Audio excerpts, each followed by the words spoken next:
ఈ స్టోరీ అనేది Victoria Mendoza మరియు ఆమెతో ప్రేమలో పడిన ట్వానీ బేట్ గురించి. విక్టోరియా బలమైన చీకటి నిజాన్ని దాచిపెట్టింది. వాళ్ళ రిలేషన్షిప్ క్రూరంగా మారిపోయింది. ట్వానీ ఆ రిలేషన్స్ ని ముగించడానికి ప్రయత్నించేసరికి ఆలస్యమైంది. ఇది ఒక సీరియస్ సంఘటనకు దారితీసింది. చివరికి ట్వానీ హత్యకు కూడా దారితీసింది. ఇదంతా జరిగింది ఎందుకంటే ఎవరినైనా కోల్పోతామనే భయం. ఎస్, మీరు దాన్ని నమ్మగలరా? Let's take a closer look at this case.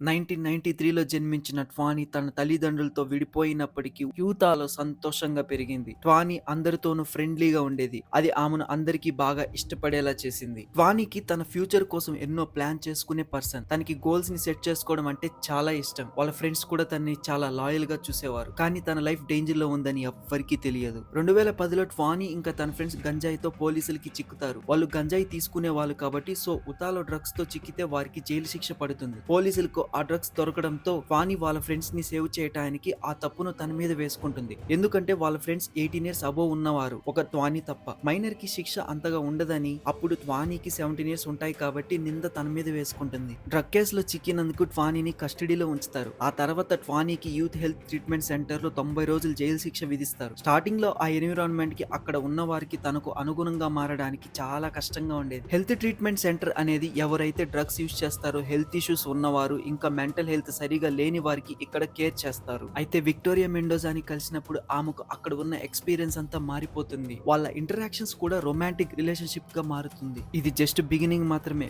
Future లో క్రైమ్ కి దారితీస్తుందని ఎవ్వరికీ తెలియదు. విక్టోరియా మెండోజా ఒక మెక్సికన్ ఇమిగ్రెంట్ యొక్క కూతురు. వాణి ఇంకా విక్టోరియా ఇద్దరిది చాలా different life style. Victoria poor ఫ్యామిలీలో ఎక్కువ ఆర్గ్యుమెంట్స్ ఇంకా స్ట్రెస్ తో పెరుగుతుంది. విక్టోరియాకి 10 ఇయర్స్ ఉన్నప్పుడే వాళ్ళ నాన్నగారు సూసైడ్ చేసుకొని చనిపోతారు. వాళ్ళ నాన్నగారు చనిపోయిన తర్వాత రఫ్ నేబర్హుడ్ అంటే క్రైమ్స్, డ్రగ్స్ ఉండే ప్లేస్ తనని ఎంతో ఎఫెక్ట్ చేస్తుంది.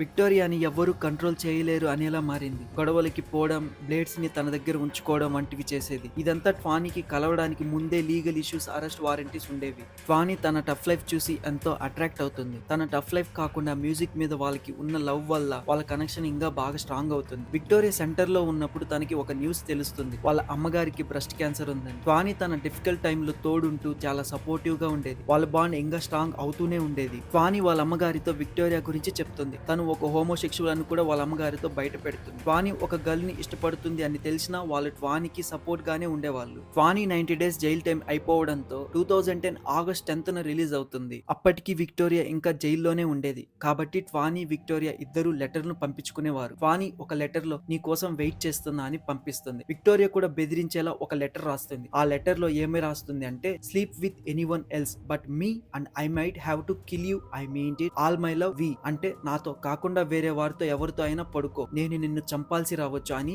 ఆ లెటర్ లో రాసి ఉంటుంది. ఇక ట్వానీ మరియు వాళ్ళ నాన్నగారు విక్టోరియాని తీసుకొని రావడానికి సెంటర్ కి వెళ్తారు. విక్టోరియా అనారోగ్యంతో ఉన్న తన తల్లిని చూడటానికి వెళ్లకుండా ట్వానీతో వెళ్లాలని డిసైడ్ అవుతుంది. ట్వానీ వాళ్ళ నాన్నగారు ఆశ్చర్యపడతాడు విక్టోరియాని చూసి. అయినప్పటికీ వాళ్ళ నాన్నగారు ట్వానీ కోసం వాళ్ళ రిలేషన్షిప్ ని ఒప్పుకుంటాడు. వాళ్ళ రిలేషన్షిప్ అనేది సోషల్ మీడియాలో ఇంకా రియల్ లైఫ్ లో చాలా డిఫరెంట్ గా ఉండేది. విక్టోరియా ట్వానీ పాస్ట్ రిలేషన్స్ గురించి చెప్పమని ట్వానీకి బాగా ప్రెషర్ పెట్టేది. ట్వానీ విక్టోరియా వాళ్ళ అమ్మగారు అనారోగ్యంతో ఉన్నందుకు ఇంకా విక్టోరియా ఫ్రెండ్స్ ని కలవడానికి వెళ్తుంది. విక్టోరియా ఫ్రెండ్స్ అందరూ ఎల్లప్పుడూ పార్టీలకి వెళ్లేవారు అని, అదనంగా విక్టోరియాకి కత్తులు సేకరించే అలవాటు కూడా ఉందని ట్వానీకి తెలుస్తుంది. జూన్ 2012లో విక్టోరియా అమ్మగారు చనిపోతారు. కాబట్టి ట్వానీ ఇంకా వాళ్ళ ఫ్యామిలీ సపోర్ట్ చేసి వాళ్ళతో ఉండమని చెప్తారు. తన తల్లి మరణం తర్వాత ఒంటరిగా ఉన్న విక్టోరియా ట్వానీ ఫ్యామిలీలో ఒకటైంది. విక్టోరియా ఇక్కడ ఒక రివెంజ్ గేమ్ ఆడుతుంది. ట్వానీకి బాయ్స్ నుంచి అటెన్షన్ రావడం వలన విక్టోరియా చీట్ చేస్తుంది. అది బ్రేకప్ దాకా వెళ్తుంది. ట్వానీ కూడా మూవ్ ఆన్ అయ్యి తను కూడా అంతగా పట్టించుకోకుండా ఉంటుంది. కానీ విక్టోరియా నుండి ఒక అపాలజీ వీడియో రావడంతో వాళ్ళు ఇద్దరు తిరిగి మళ్ళీ కలుస్తారు. ట్వానీ అలా చేసినందుకు అది ఎవ్వరికీ నచ్చలేదు. ఎందుకంటే విక్టోరియా చాలా టాక్సిక్ పర్సన్. వాళ్ళ మధ్య ఎన్నో ఆర్గ్యుమెంట్స్ జరుగుంటాయి. చివరికి పేరెంట్స్ మధ్య కూడా చర్చ జరిగి ఉంటుంది. ట్వానీకి ఒక అబ్బాయి నుంచి మెసేజ్ రావడంతో అది చూసిన విక్టోరియా ట్వానీని కొట్టడంతో ఆమె ముందే పంటి ఊడిపోయి చాలా బ్లీడ్ అవుతుంది. అప్పుడే వాళ్ళ అమ్మగారు వచ్చి చూస్తారు. అప్పుడు విక్టోరియా ట్వానీకి క్షమాపణలు చెప్తుంటుంది. వాళ్ళ అమ్మగారు విక్టోరియాని టవల్స్ తీసుకురమ్మని చెప్తుంది. అప్పుడు ట్వానీతో ఇలా చెప్తుంది, పోలీసులకి కాల్ చేద్దామని. ట్వానీ వాళ్ళ అమ్మగారిని ఆపుతుంది. ఎందుకంటే విక్టోరియాని ట్రబుల్లో పెట్టడం ఇష్టం ఉండదు. వాళ్ళ నాన్నగారు కూడా పంట గురించి అడిగినప్పుడు నిజం చెప్పకుండా ఫాల్స్ స్టోరీని క్రియేట్ చేసుకొని మరీ చెప్తుంది. ఇదంతా జరిగాక ట్వానీ అమ్మగారు ఇంకా తన ఫ్రెండ్స్ విక్టోరియాతో రిలేషన్షిప్ గురించి చాలా బాధపడతారు. కానీ ట్వానీని మాత్రం ఎవ్వరూ మార్చలేకపోయారు. ట్వానీ వాళ్ళ స్టెప్ మదర్ తో ఇలా చెప్పుకుంటుంది, నేను విక్టోరియాని వదిలి వెళ్ళాలనుకుంటున్నాను అని. కానీ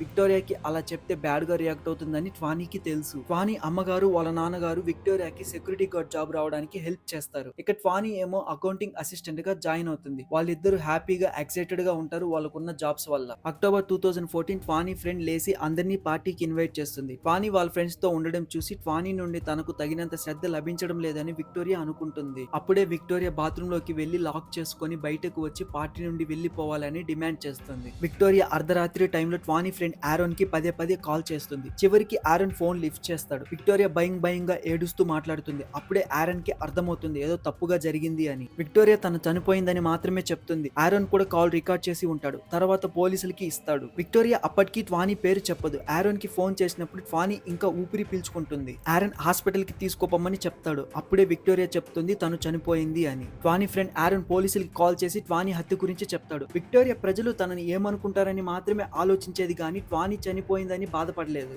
అక్టోబర్ 18, 2014 ఉదయం పోలీసుకి రిపోర్ట్ రావడంతో పోలీసులు వెస్ట్ ఆగ్డెన్ లో టెస్ట్ అవెన్యూ పార్కింగ్ స్లాట్ దగ్గరికి చేరుకుంటారు. చర్చ్ పార్కింగ్ స్లాట్ దగ్గర భయంకరంగా హత్యకు గురైన ట్వానీ బాడీ రక్తంతో తడిసిపోయి కనిపిస్తుంది. వణుకుతూ చేతులు ముఖంపై రక్తంతో ఉన్న విక్టోరియా తాము పార్టీ నుండి తిరిగి వస్తున్నప్పుడు గొడవ స్టార్ట్ అయిందని పోలీసులకు చెప్పింది. హైవే నుండి పార్కింగ్ స్లాట్ దగ్గరికి కారులో వచ్చారు. విక్టోరియా 4 ఇంచులు ఉన్న కత్తిని తీసుకుని ట్వానీని లెక్కలేనన్ని సార్లు పొడిచింది. అందుకని పోలీసులు తనని ఫస్ట్ డిగ్రీ మర్డర్ కేసు కింద అరెస్ట్ చేశారు. ఈ విషయం ట్వానీ ఫ్రెండ్ లేసీకి తెలియడంతో ట్వానీ ఫ్యామిలీకి మరణం గురించి తెలియజేస్తుంది. అటాప్సీ రిజల్ట్ తర్వాత పోలీసులు చెప్తారు ట్వానీని 46 సార్లు పొడిచి చంపిందని. ఏ గాయాలు కారణంగా కాలేదు కానీ ట్వానీ మరణానికి ప్రధాన కారణం ఎక్కువ రక్తం పోవడంతో చనిపోయిందని చెప్తారు. 2015లో విక్టోరియా ప్రాథమిక విచారణలో తన నిర్దోషి అని అంగీకరించింది. ట్వానియా తనకు హాని కలిగించడానికి ప్రయత్నించిందని వాళ్ళ ఫ్యామిలీ కూడా తనకి బెదిరింపులు చేశారని చెప్పింది. అన్ని ఆధారాలను పరిశీలించిన తర్వాత విక్టోరియా లాయర్ నవంబర్ 2015లో ఆమె తన నేరాన్ని ఒప్పుకుందని దోషిగా మార్చుకోవాలని లాకి చెప్తారు. లాయర్ మర్డర్ జరిగిన దగ్గర వివరాలను వివరించగా విక్టోరియా తను డ్రైవింగ్ చేస్తున్నట్లు చెప్పింది. కానీ ట్వానీకి కుడివైపు గాయాలు ఉండడంతో ట్వానీయే డ్రైవింగ్ చేస్తుందని కన్ఫర్మ్ చేశారు. ట్వానీ ఫ్యామిలీ ఆ సిచ్యువేషన్స్ చూశాక ట్వానీ పేరెంట్స్ తన కూతుర్ని చంపినందుకు లైఫ్ లాంగ్ జైల్లో ఉంచాలని కోరారు.